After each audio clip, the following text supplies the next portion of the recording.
गांगुली को रखते पिता परमेश्वर। प्रार्थना करना चाहते पिता परमेश्वर बबीता दास के लिए पिता, अशोक दास के लिए पिता परमेश्वर, काशी दास के लिए पिता, माया हरि के लिए, बदमिया हरि के लिए पिता परमेश्वर प्रार्थना विनती करना चाहते पिता। और जितने भी बीमार है पिता, राम इकबाल सर को रखते हैं पिता परमेश्वर, जयवीर सर को रखते हैं पिता परमेश्वर, विकास सर को रखते हैं पिता। हर एक को पिता परमेश्वर अपने पवित्र नाम द्वारा छूकर चंगाई दीजिए पिता। विश्वनाथ प्रसाद सर के साथ रहना पिता, उनकी सहायता मदद करना पिता परमेश्वर। उनके बेटे उनके पोते के जीवनों का परिवर्तन करना पिता। प्रार्थना करना चाहते हैं पिता गौरव भैया की शादी और नौकरी के लिए आप सहायता मदद करना पिता। प्रार्थना विनती करना चाहते हैं पिता परमेश्वर हरिंदर सर के बेटे के लिए पिता, उनकी भी शादी के लिए आप मदद करें पिता। उनकी जो आंखों की ऑपरेशन हुई पिता, आप उनको ठीक होने में पूरी तरह से चंगा होने में मदद करें पिता। प्रार्थना करना चाहते हैं ऋषभ सर के लिए पिता, उनको पिता परमेश्वर इस कठिन समय में पिता आप मदद करें पिता। उनको फिर से खड़ा करें पिता परमेश्वर, और आप उनके जीवन से अपनी महिमा ले पिता। प्रार्थना विनती पिता परमेश्वर खुदा इंद्रसन सर के लिए, उनकी जमीन के लिए मदद करे पिता, वो पा जाए पिता परमेश्वर। और उनकी बेटी की शादी के लिए भी मदद करना पिता। आपसे सर को रखते पिता परमेश्वर, उनकी मिनिस्ट्री में आपके नाम से बढ़ोतरी हो पिता। प्रार्थना विनती करना चाहते पिता परमेश्वर राम बाबू सर के लिए पिता, उनकी भी जमीन की जो परेशानियां हैं पिता प्रभु यीशु आपके नाम से दूर हो जाए पिता, वो सारी परेशानियां पिता। प्रार्थना विनती करना चाहते पिता परमेश्वर, उनके घर परिवार में जो भी शांति माहौल है वो पिता शांति में बदल जाए पिता। अब दया अनुग्रह करना पिता परमेश्वर खुदा। पिता धनराशर को भी रखते हैं पिता, उनके अंदर जो भी दुख तकलीफ है पिता परमेश्वर प्रभु वो आपकी महिमा के लिए हो पिता परमेश्वर खुदा। परमेश्वर उनको पिता परमेश्वर हर एक जगह आने जाने में मदद करना पिता, चंगाई भरे हाथों से घेरे रखना पिता परमेश्वर खुदा। प्रार्थना विनती करना चाहते हैं पिता परमेश्वर, या जितने उपस्थित है हर एक को आशीष दीजिए पिता। हम खुद को भी रखते हैं पिता परमेश्वर, दया अनुग्रह करना पिता परमेश्वर, जो भी बोलो पिता परमेश्वर आपकी उसमें दया हो पिता, कृपा हो पिता परमेश्वर। प्रभु यीशु मसीह हमारे जीवन से अपनी महिमा ले पिता। इज़राइल को आशीष दीजिए। सारी गौरव सारी महिमा सारी प्रशंसा आपको देते हैं। प्रभु यीशु मसीह आपके मीठे और मधुर नाम से मांगते हैं, आमीन। आमीन आमीन। बेटी ज्योति हरी बिशप जी हमारे बीच में नहीं रहे बेटी। Oh sorry sir. प्रभु में सो गए हैं, यीशु के पास चले गए हैं। अब ना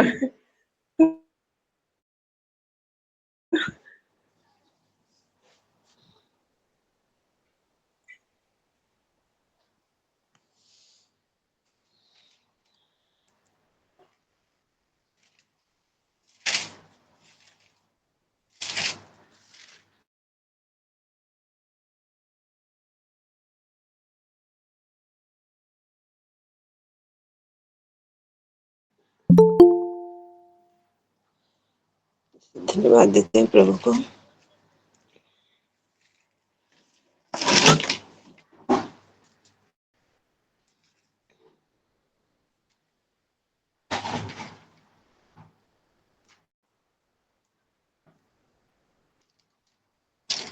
धन्यवाद देंगे हम प्रभु को, और हम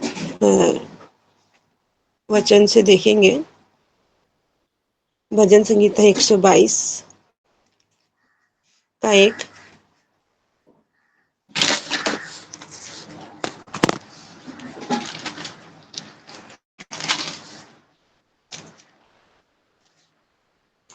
मैं पढ़ूं? जी सर पढ़िए। अपने भाइयों और संगियों के निमित्त मैं कहूंगा कि तुझ में शांति होवे। आमीन आमीन। सर आप कितना का पढ़े सर, कौन सा वचन पढ़े? 122 का 8 बोले थे ना? नहीं नहीं, एक बोले थे। अच्छा अच्छा, 122 का 1।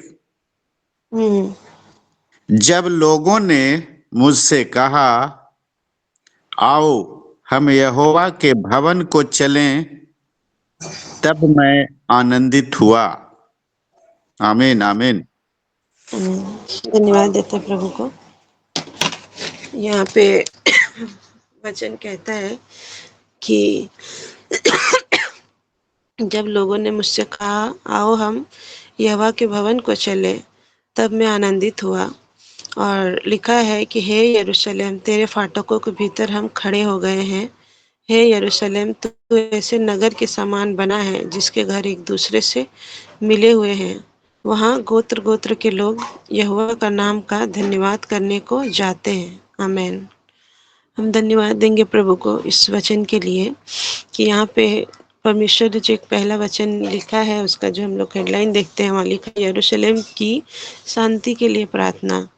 हम शांति के लिए प्रार्थना तब करते हैं जब इंसान या तो बेचैन रहता है, किसी बात को लेकर परेशान रहता है, या वो जब इस दुनिया से चला जाता है तब हम उसकी आत्मा के लिए शांति मांगते हैं। पर यहाँ पे परमेश्वर ने हमें जो हमारा यहाँ पे हमेशा ही बाइबल जो है एडवांस में हमारे लिए तैयार है, एडवांस में हमारे लिए मतलब हर एक वचन को रखता है।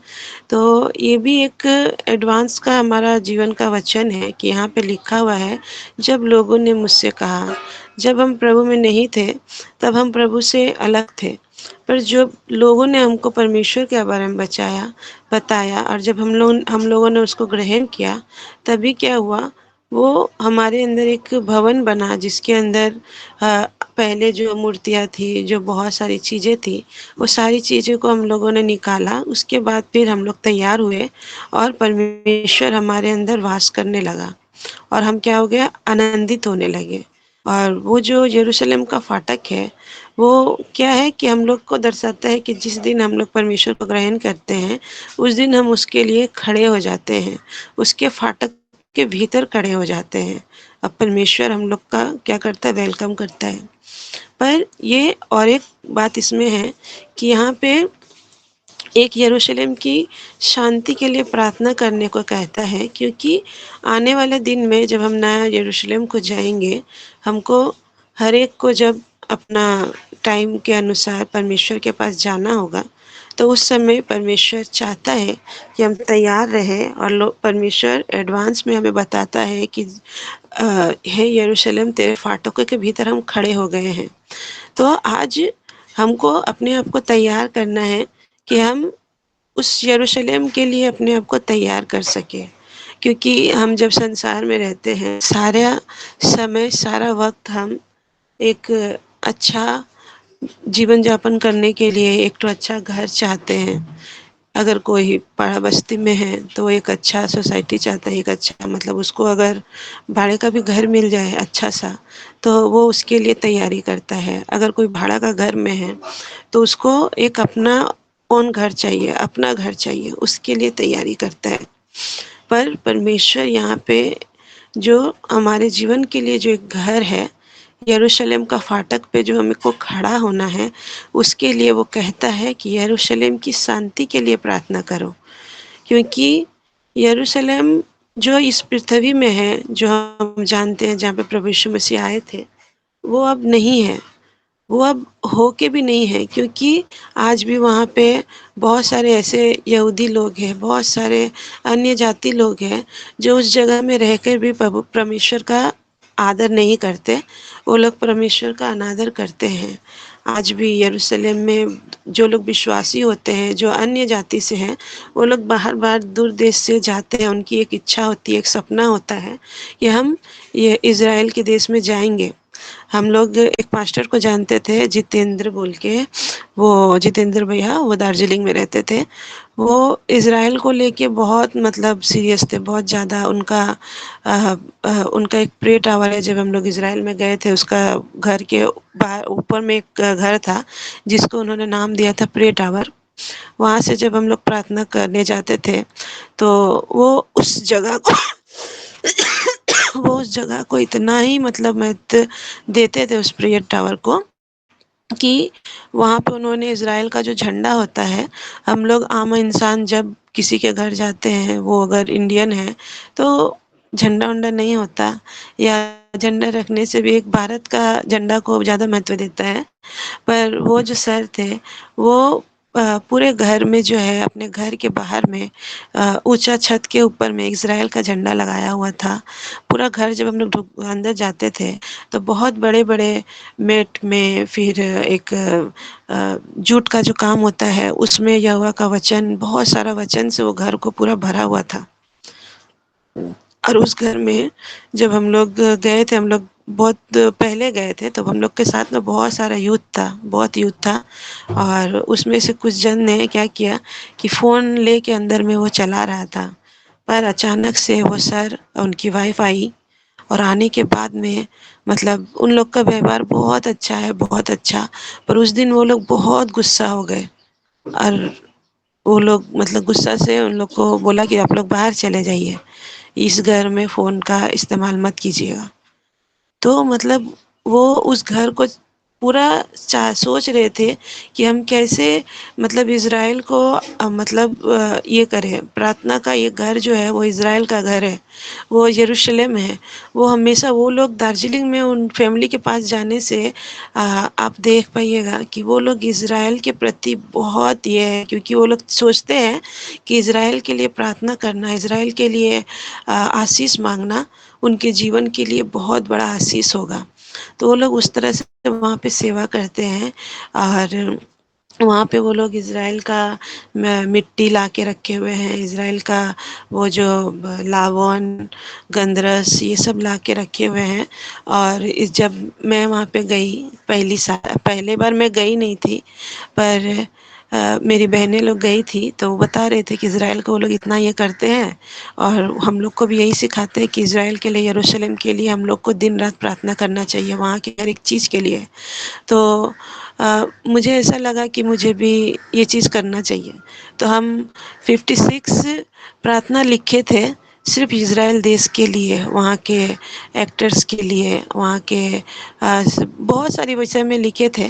जब हम सेकंड साल नेक्स्ट साल वहाँ पे गए तो परमेश्वर का आशीष था मेरे ऊपर कि उन लोगों ने मुझे कहा प्रार्थना करने के लिए उन सारे यूथ के बीच में। जब मैंने प्रार्थना किया और मैं आधा प्रार्थना कर ही रही थी, वो डायरी खोल के जो मैंने सारे प्रार्थना को लिखे थे, उसी समय मुझे बहुत बड़ा आशीष मिला। इज़राइल का जो सॉल होता है, प्रे सॉल, जो वो लोग इज़राइल से जितेंद्र सर को किसी ने दिया था, उनको गिफ्ट में, उनको वहाँ पे सम्मान किया था उनके माथे पे उड़ा के। तो वो चीज़ जो है वो एक पास्टर को दिया जाता है जब वो मतलब पास्टर बनते हैं। और परमेश्वर का कृपा मुझ पे इतना था कि जब मैंने वो इज़राइल देश के लिए प्रार्थना करना शुरू किया तो जितिन भैया के अंदर से किसी ने कहा कि वो प्रेस ऑयल मुझे भी देना चाहिए। तो वो प्रेस ऑयल जो है मैंने हम मुझे नहीं दिया, पर उस समय के लिए अचानक जब मैं प्रार्थना कर रही थी मेरे माथे पे उड़ाया। और वो एक अजीब सा फीलिंग्स था, वो जब प्रेस ऑयल जब मेरे सर पे आया, बहुत ही सुंदर अनुभव था, बहुत अच्छा लगा। मेरे आँख में आँसू था कि परमेश्वर कहता है कि तुम इज़राइल देश के लिए, इस जो इज़राइल को आशीष देगा मैं उसे आशीष दूँगा। उस घड़ी मुझे एक अलग सा महसूस हुआ, मुझे बहुत खुशी हुई। और उस समय मैंने जाना कि वहाँ जितने भी लोग थे उसमें से परमेश्वर ने मुझे ये आशीष दी, क्योंकि मैंने इज़राइल के लिए कुछ सोचा, मैंने इज़राइल देश के लिए कुछ लिखा। तो परमेश्वर कहता है, उन्होंने कहा था कि जो इज़राइल को आशीष देगा मैं उसे आशीष दूँगा, और जो उसे श्राप देगा उसे मैं श्राप दूँगा। जब हम देखते हैं उत्पत्ति हम पढ़ते हैं जब, तो इब्राहिम के बारे में भी पढ़ते हैं कि वहाँ पे लिखा हुआ है कि जो तुझे आशीष देगा मैं उसे आशीष दूँगा, जो तुझे श्राप देगा मैं उसे श्राप दूँगा।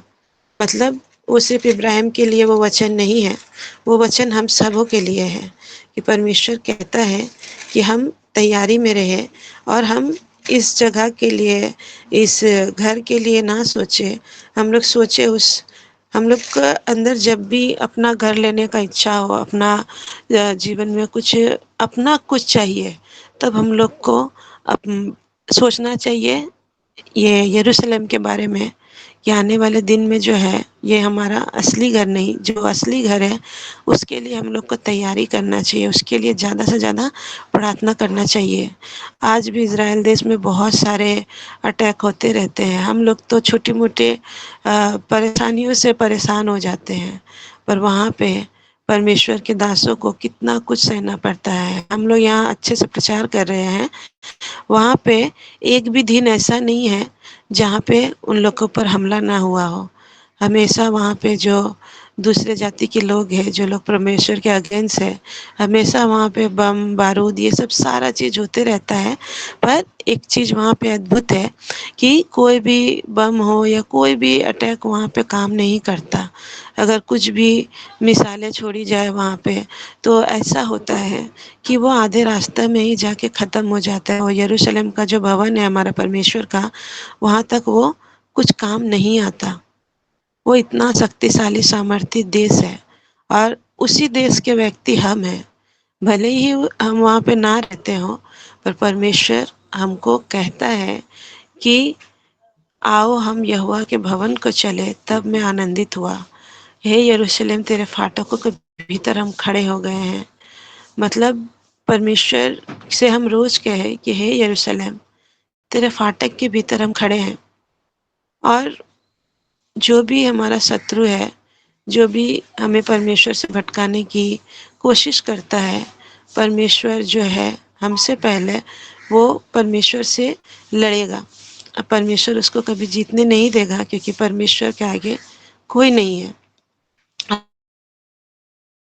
हम जानते हैं कि हमारा यहाँ जितने जन उपस्थित है, हम सबका जो है अभिषेक हुआ है। परमेश्वर ने हमें अभिषेक किया है, और अभिषेक जो है वो परमेश्वर की ओर से मिलता है। दाऊद अपने वचन में कहता है कि परमेश्वर वो उसको क्या करे, अभिषेक करे। वो अभिषेक क्यों करना चाहता है, वो क्यों बोलता है कि मेरा अभिषेक परमेश्वर करे? क्योंकि एक मेमना, एक भेड़ जो होता है ना, वो एक ये सच्ची घटना है।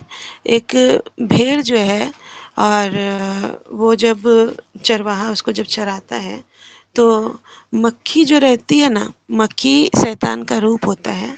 उसको मक्खी क्या करती है, भेड़ के कान में जो है वो घुस जाती है। घुसने के बाद में उसको बहुत, मतलब उसका कान में अंडा दे देती है भेड़। भेड़ के कान में मक्खियाँ जब अंडा दे देती है तो उसको बहुत तकलीफ होता है। वो मक्खियाँ जो अंडा देती है, वो अंडा जो है लावा बन के उसका पूरा सर को मतलब खाने लगता है, परेशान करता है। जिसके वजह से वो ना इतना परेशान हो जाती है भेड़ें कि वो क्या करती है, अपने आप को दीवार जो है ना, वो पहाड़ पे, पर्वत पे या दीवार में बहुत जोर जोर से अपने सर को पटकने लगती है, बहुत जोर जोर से मारने लगती है, ताकि उसको वो उस राहत से बच पाए। पर वो उस चीज़ से नहीं बच पाती, और ज़्यादा जख्मी हो जाती है। और जख्मी होने के बाद में क्या होता है, वो मर भी जाती है, वो बच नहीं पाती। पर यहाँ पे चरवाहा जो है वो अपना मुख्य भूमिका निभाता है। उसको पता है, जो एक अच्छा चरवाहा होता है, कि भेड़ का ये परेशानी है कि उसके कान में जो है मक्खियाँ घुस जाती है। वो क्या करता है, वो तेल लेता है और उसको रोज उसके सर पे तेल देता है। वो जब उसके सर पे तेल देता है, तब उस तेल से जो है उसका जीवन बचता है। और वो जो मक्खियाँ हैं, जब उसका माथा में वो तेल जाता है, ये एक सच्ची बात है कि अगर आप भेड़ के विषय में जानना चाहे तो ये भेड़ की रियल स्टोरी है, रियल घटना है इस विषय में। कि वो जब चरवाहा उसका सर को तेल देता है सर में, तो मक्खियाँ भी निकलती है, और वो फिर से वहाँ पे अंदर भी नहीं आ पाती, क्योंकि वो जो तेल है उसके कान तक जाता है और वहाँ पे उसको प्रोटेक्ट करता है। तो ऐसा क्यों होता है भेड़ के साथ? और बाइबल में भेड़ के विषय में, चरवाहा के विषय में क्यों कहा गया है? क्योंकि वचन कहता है कि हम सब अभिषेक किए हुए लोग हैं, और हम रोज ही हमारे आसपास के बहुत सारी ऐसी मक्खियाँ होती है जो शैतान का काम करती है। वो चाहती है कि हमारे जीवनों में हम ऐसी सारी बातों को सोचें जिसके वजह से हम क्या हो, परमेश्वर से अलग हो जाए, या हम अपने परेशानियों को बड़ा देखें और परमेश्वर से अलग हो जाए। हम अपने दुखों को ज़्यादा महत्व दें, हम अपने दुखों को ज़्यादा बारे में सोचें, कि इतना सोचें कि हम उस आशीष को ना पा सकें। और हम कभी कभी ऐसा होता भी है कि हम छोटी बड़ी बातों में तो परेशान होते ही हैं, पर छोटी छोटी बातों में भी हम कभी कभी बहुत ज़्यादा ही अपना ध्यान दे देते हैं। हम छोटी बातों को लेके इतना ज़्यादा सीरियस हो जाते हैं हम लोग कभी कभी कि हमें समझ में नहीं आता कि हमारा कैसा हम काम करें, कैसे हम मतलब इन सारी परेशानियों से हम दूर होएं, क्योंकि हमारा पूरा ध्यान जो है, पूरा जो काम करने की जो शक्ति है, वो हम पूरा उन सारी चीज़ों पे दे देते हैं। जैसे हम लोग यहाँ भी कभी कभी बुरा मत मानिए आप लोग, पर कभी कभी हमारी जो प्रार्थनाएं होती है परमेश्वर सुनता है, उसका उत्तर भी दे देता है, पर फिर भी हमें पूरा जब तक उसका उत्तर अच्छा से ना पा जाए, मतलब पूरा उसको जैसे समझ लीजिए कि लिखित में है पर बोली में है पर लिखित में नहीं मिला है, तो हम लोग पूरा लिखित में चाहते हैं कि हम लोग को पूरा लिखा हुआ चाहिए, कि हम लोग को सब कुछ ही मतलब हो जाना चाहिए, कोई भी तरह का प्रॉब्लम नहीं होना चाहिए। ऐसा हमारे जीवन में होता है। जैसे कुछ कुछ प्रार्थना हम लोग डेली करते हैं, अच्छा है, पर कुछ प्रार्थना को लेके जब हम लोग बहुत ज़्यादा सोचने लगते हैं, प्रार्थना भी करा रहे हैं और उसके बाद भी हमारा मन में चल रहा है कि ये काम अभी तक हुआ नहीं, ये काम अभी तक हुआ नहीं, तो इसका मतलब हम जो अ, विश्वासी हैं, हम लोग अविश्वासी होने लगते हैं कि पास्टर ने तो प्रार्थना किया पर ये काम हुआ नहीं अभी तक, तो उसके लिए कब होगा? इतना दिन से प्रार्थना कर रहे हैं, मेरा प्रार्थना स्वीकार नहीं हो रहा है, मेरा प्रार्थना को परमेश्वर सुन नहीं रहा है। पर इतना ज़्यादा हम लोग उस चीज़ पे ध्यान देते हैं कि शैतान को भी पता चल जाता है कि इसका जो ये बोलता तो अपने मुंह से है कि मेरा प्रार्थना परमेश्वर स्वीकार करे, पर इस चीज़ को ग्रहण नहीं करता। ये बात शैतान को पता चल जाता है कि ये 10 बार प्रार्थना कर रहा है तो 10 बार इसके अंदर से ये नहीं आ रहा है कि काम पूरा होगा। वो यही सोच रहा है कि ये होगा, ये कब होगा, ये कब होगा। क्योंकि बहुत टाइम हम लोग ऐसा भी देखते हैं कि हम लोग चाहते हैं कि हम जब प्रभु का काम कर रहे हैं तो अ, अपने आप ही मतलब जल्द से जल्द जो है हमारा मिनिस्ट्री बहुत जल्दी बढ़ने लगे, बहुत ज़्यादा मतलब फले फूले बहुत ज़्यादा करे। ऐसा नहीं होता। हर एक चीज़ के लिए परमेश्वर ने समय नियुक्त किया है। जिस समय में परमेश्वर ने सब कुछ रखा है उसी समय में होगा। हम चाहे जितना भी हाथ पैर मार ले या छटपटा ले, परमेश्वर का एक समय है। समय का इंतज़ार करना बहुत ही ज़रूरी है।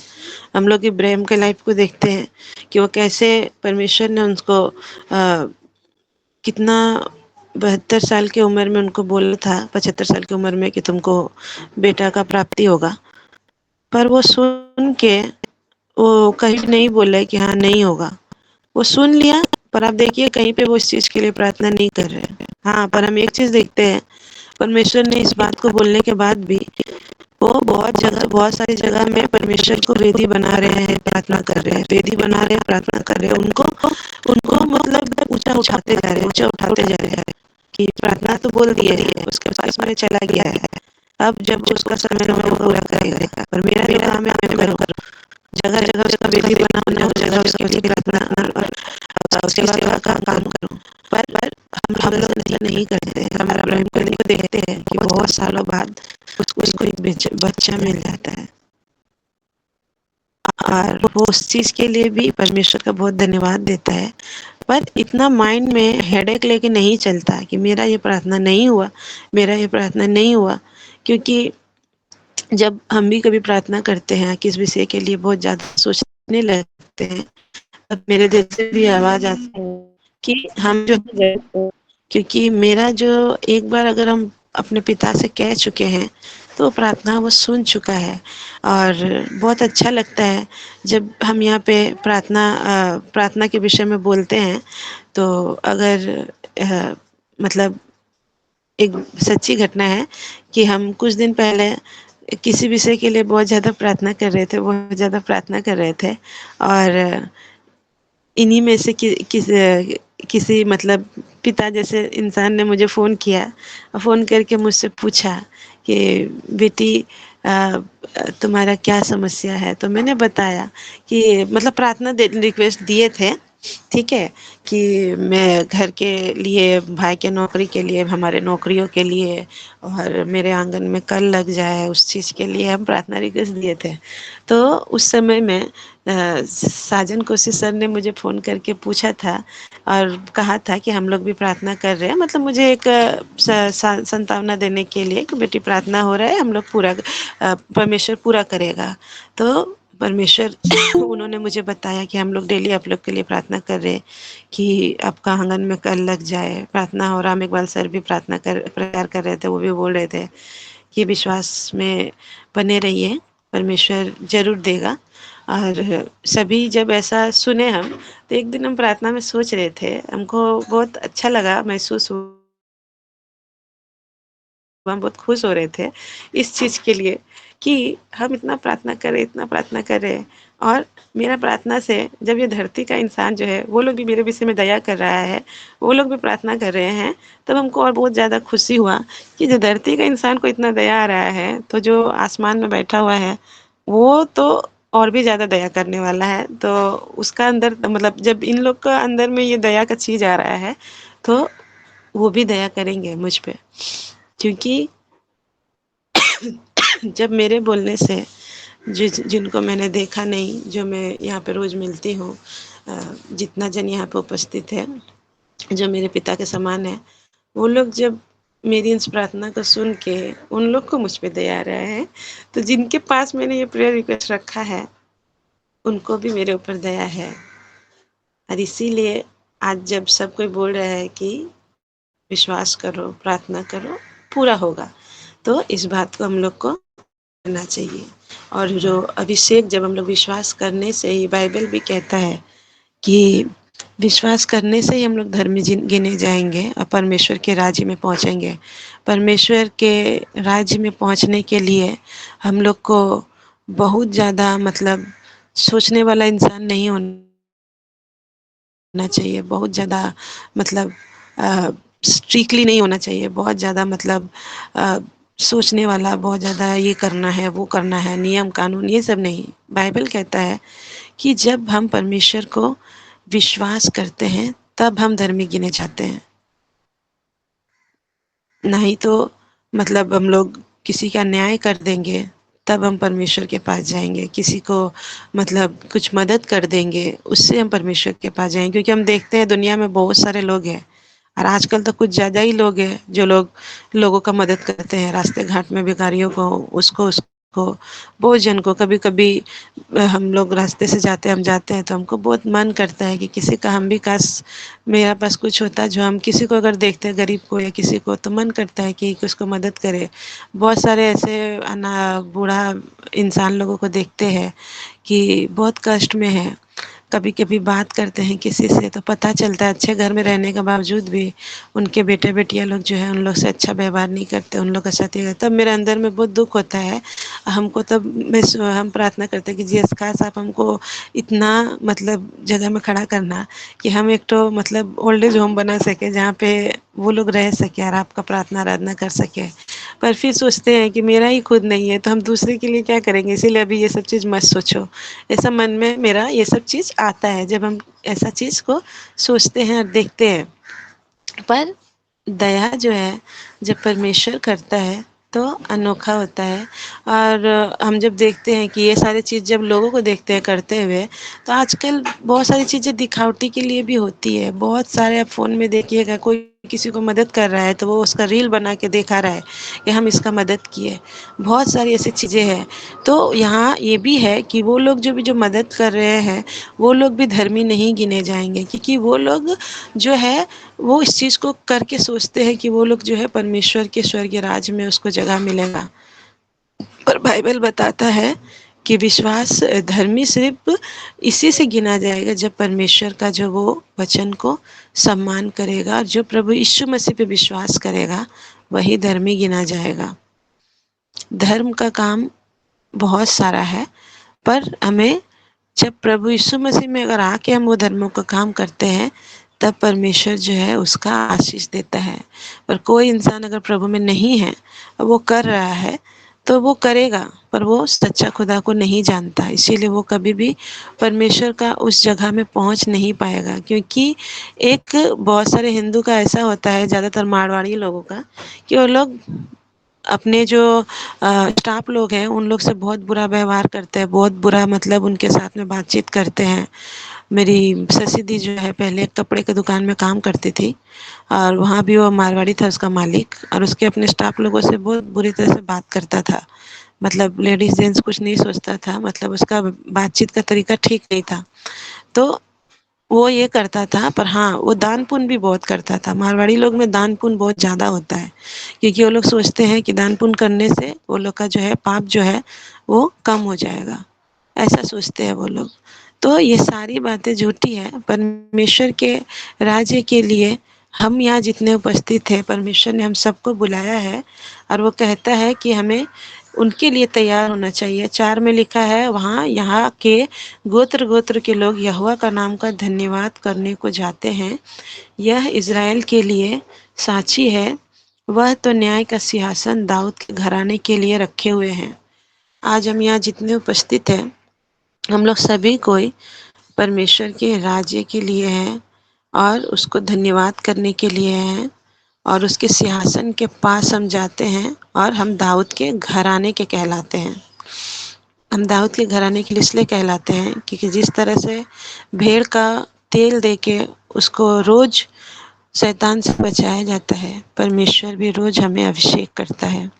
हमारा परमेश्वर एक दिन हम लोग को, जब हम पास्टर बने या जब हमने प्रभु को ग्रहण किया, तभी परमेश्वर ने अभिषेक नहीं किया, और दाऊद कहता है कि रोज उसका अभिषेक होना चाहिए।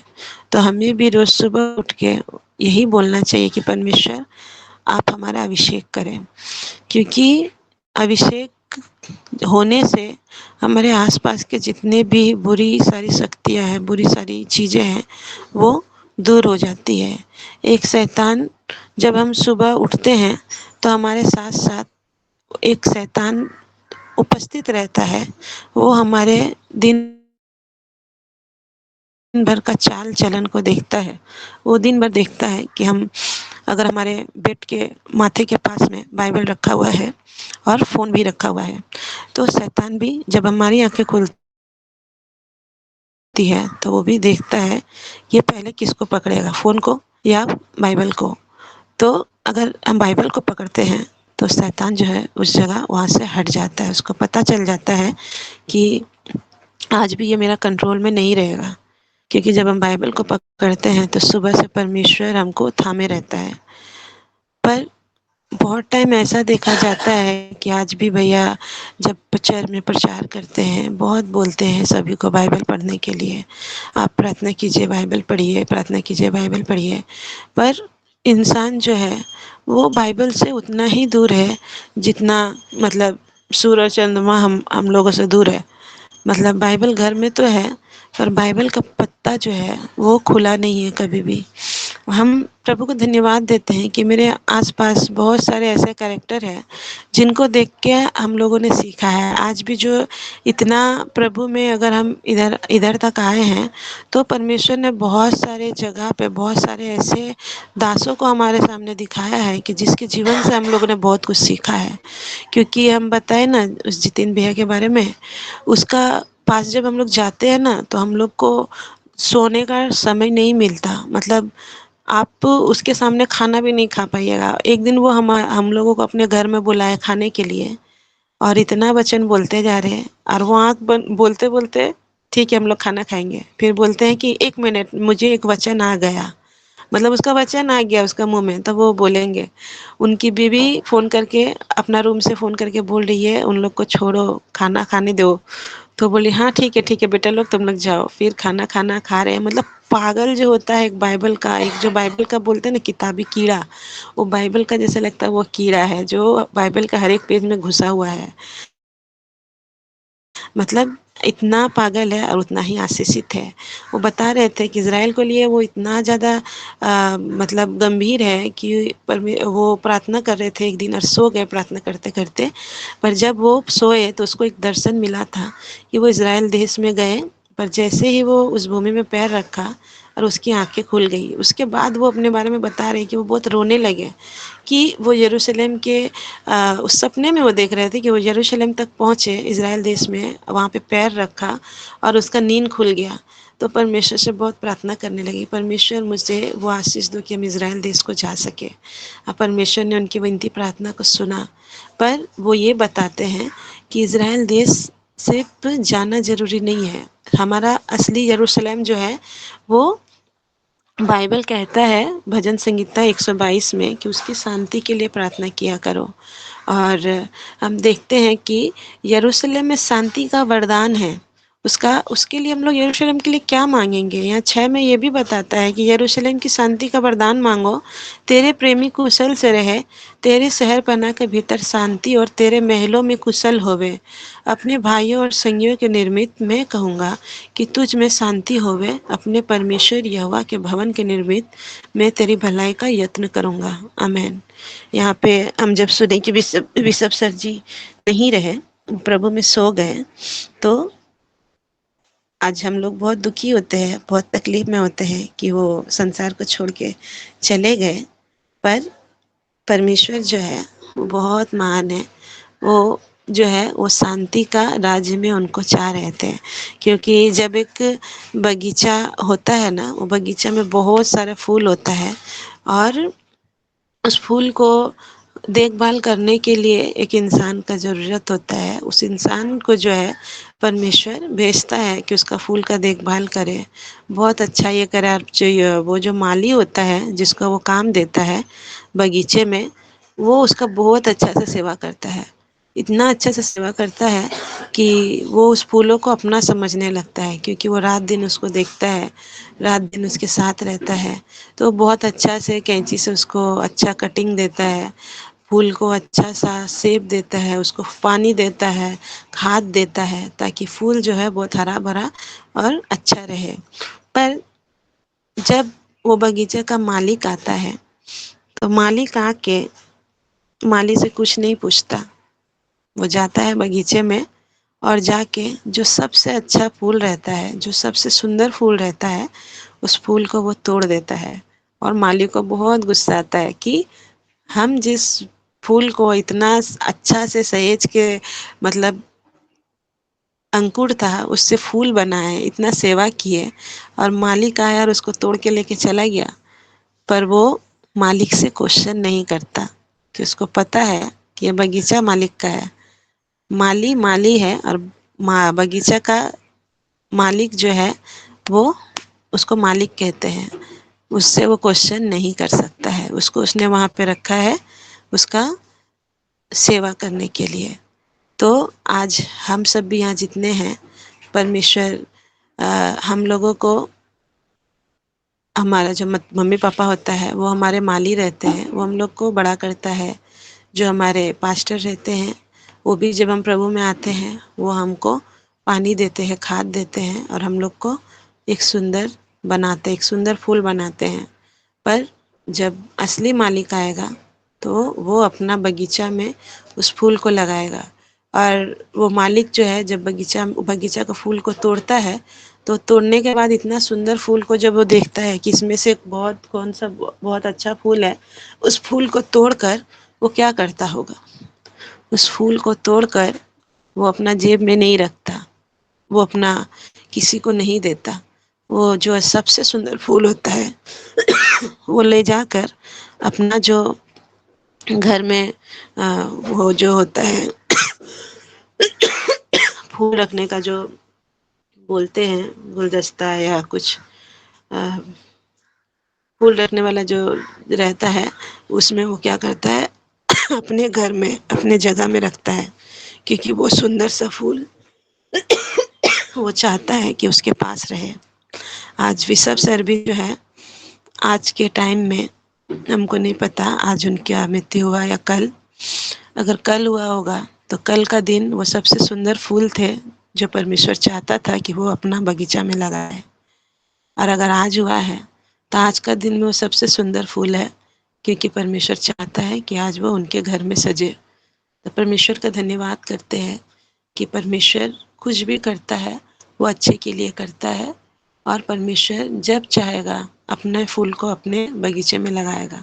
आज हम यहाँ पे उपस्थित है, आज हम में से कोई भी इतना अच्छा हो जाए, इतना अच्छा हो जाए, इतना सुंदर हो जाए, हम अपना याजक का बात को सुन के, अपने बाइबल में वचनों को सुन के इतना सुंदर बने कि परमेश्वर हमें भी आए और अपने इच्छा अनुसार जिस दिन उसने नियुक्त किया हो, और जिस दिन उसको लगे कि ये सबसे प्यारा फूल है, उस दिन परमेश्वर सबको ले जाए। क्योंकि जितना दिन हम लोग यहाँ रहेंगे, माली को भी बहुत कष्ट होता है। माली बहुत मेहनत करता है अपने फूल को बचाने के लिए, क्योंकि माली का काम सिर्फ इतना नहीं होता कि वो पानी दे, खाद दे, उसका काम बहुत ज़्यादा होता है। उसको हर एक दिन मधुमक्खियों से बचाना होता है। बहुत सारे चिड़िया पक्षी जो उस फूल को जाके उसको कष्ट ना दे, उसको मतलब उस पत्ते को ना तोड़े, कोई जाके उसको मतलब खराब ना करे, उससे बचाए रखता है। इसी तरह से माली का काम बहुत ज़्यादा है, एक याजक का काम बहुत ज़्यादा है, एक मम्मी पापा का काम बहुत ज़्यादा है अपने बच्चे को बड़ा करने के लिए। तो परमेश्वर जब देखता है कि मेरा बच्चा बहुत मेहनत किया है इसके ऊपर में, तो परमेश्वर उसके लिए भी सोचता है। और परमेश्वर का हम धन्यवाद देते हैं कि परमेश्वर हमें भी ऐसा बनाए कि हम लोग भी बहुत सुंदर बने, और परमेश्वर अपने राज्य में हम लोगों को भी जगह दे, और हम अपना अभिषेक ना भूले। उस चरवाहा को तरफ देखे जो रोज अपने भेड़ों के सर पे तेल देता है, ताकि उसके मधुमक्खियों के कारण, मक्खी के कारण उसका जो भेड़ है उसका मृत्यु ना हो जाए। हम प्रभु को धन्यवाद देते हैं। आमीन।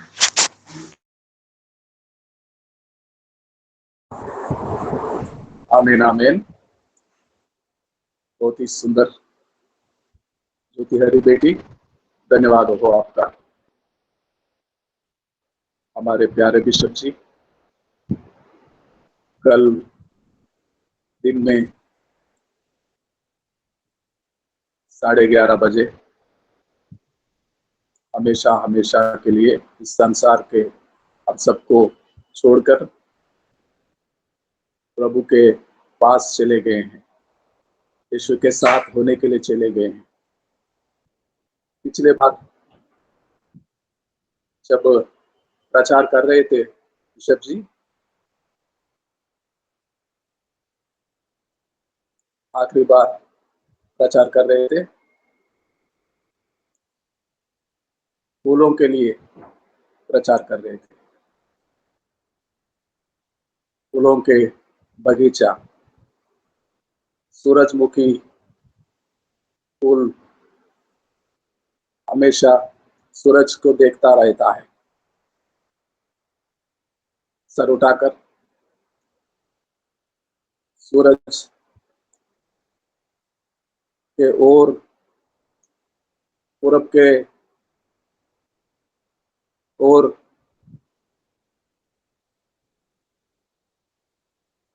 सर उठा के 12 बजे से 1 बजे तक सीधा सर उठा के, और सूरज जो झुकने लगता है शाम को, फूल भी झुकता रहता है। हमें याद है सूरजमुखी सूरज को देखता रहता है। आज बिशप जी हमारे बीच में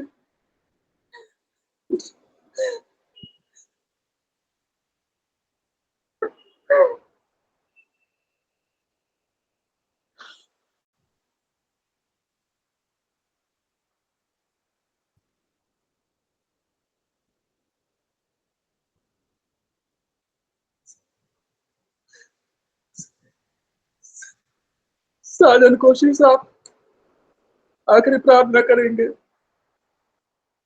Praise the Lord. Praise the Lord. आइए हम प्रार्थना के लिए अपनी तैयारी दें, आंखों को बंद रखें, सिर को झुका लें।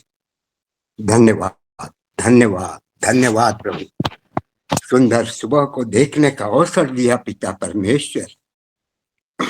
धन्यवाद प्रभु कि हम जीवित पाए जाते प्रभु, कि आपके बगिया के उस फूल को पिता बढ़ा पाए, उठा पाए, चमत्कृत कर पाए पिता।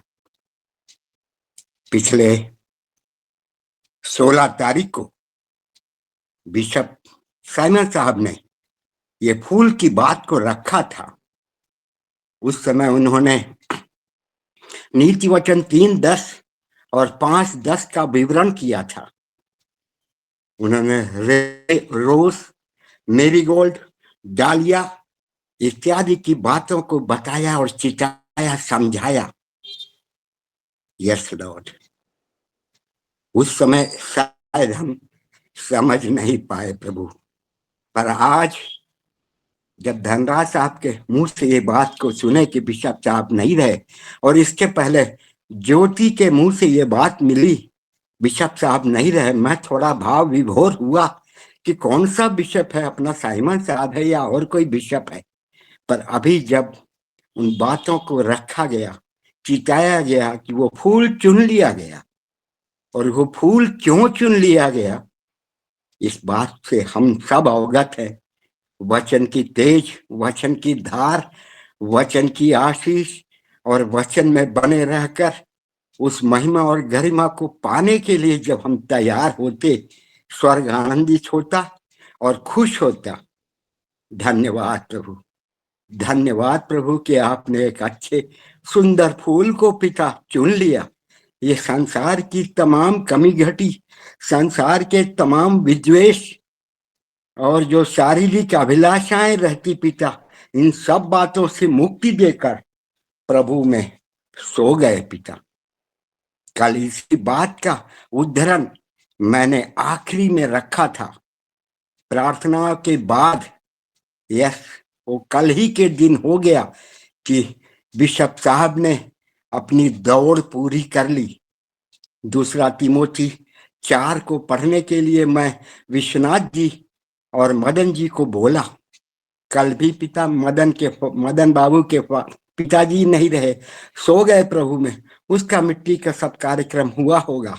उसके पहले मैंने चेतावनी देकर इन बातों को रखा था कि आज आप 2 तिमोथी 4 पढ़ के जाएंगे। और फिर जब दोबारा उन्होंने पूछा हमसे कि कहाँ पढ़ना है, क्या पढ़ना है, उस बात को हमने रखा, क्योंकि जल्दी जल्दी में शायद उतनी बुद्धिमत्ता नहीं थी कि वो सुन के याद कर पाए। मैंने उनको कहा अगर टाइम नहीं है 2 तिमोथी 4 का 6 से 8 पढ़ लें।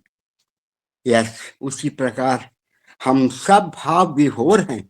एक अच्छा फूल और सुंदर फूल जैसा अभी बेटी ज्योति ने जो बताया, काश हम बन पाते। और माली कितनी भी रखवाली कर ले, वो चुनने वाला चुन ही ले जाता है। होने दे कि हम सब उस सूरजमुखी के फूल के समान सूर्य की ओर ताकते हुए, सूर्य की जो महिमा और गरिमा यहाँ बताई गई, समझाई गई, वो यही है कि हमारा जो निगाह है, हमारी जो सोच है, हमारा जो सर्वस्व है, सब कुछ हम प्रभु यीशु मसीह पर समर्पण कर पाए। धन्यवाद प्रभु, बहुतायत की आशीष के लिए धन्यवाद प्रभु। उस आत्मा को पिता हम धन्य चाहते प्रभु। स्वर्ग का राज्य पिता आपने देकर रखा है, चुन कर रखा है अपने प्रेम करने वालों को। आपके नाम से जो सताए जाते उनके लिए भी रखा पिता परमेश्वर। होने दे पिता, बाकी जो परिवार के लोग हैं, जहां भी हैं, जिस भी स्थिति में हैं, आपने उन्हें उठा लिया। वे प्रभु में निश्चिंत होकर उठाए गए, सो गए। बाकी लोगों को वो आशीष दीजिए पिता कि इसको झेल पाए, इस दुख को समझ पाए। ये दुख नहीं है, ये एक एक खुशी का कारण है पिता, क्योंकि संसार में अब तक हम इस जीवन को शारीरिक रूप में रखते प्रभु, कई प्रकार की कमी घटी, कई प्रकार के दुख तकलीफ सांसारिकता में रहता पिता। इन सब बातों से उठाकर आपने अपने आशीषतम गोद में ले लिया प्रभु। धन्यवाद, धन्यवाद प्रभु, धन्यवाद प्रभु। पर इस बात का निश्चय मुझे है जो ये वचन बताता है, प्रभु का आगमन आज हो, कल हो, परसों हो, जब भी हो, पर हमसे पहले बिशप साहब, साइमन साहब ही देखेंगे प्रभु को, क्योंकि ये वचन इन बातों को चित्रांकन करता। यस, धन्यवाद प्रभु। जहां भी जैसी भी स्थिति है पिता, एक एक को